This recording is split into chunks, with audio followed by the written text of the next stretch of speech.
Katie, ang mga estudyante naman niya sa New Lucena nag-undergo sang ilang leadership training. That's right. And si Kapuso Keith, isa sa nag-share sang iya na hibalan. Ari saksihan ta sa Campus Tour!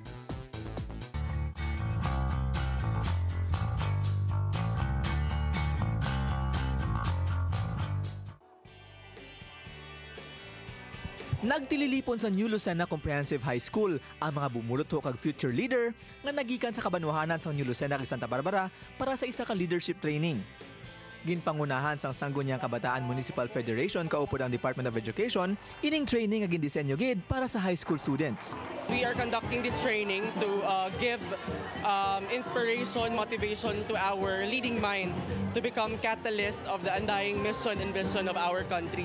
So sa sininga training, mapakita namon nga kami nga mga SK nagabulig sa mga estudyante sa sulod sang eskwelahan nga maging isa ka modelo para sa mga kabataan nga naga-eskwela.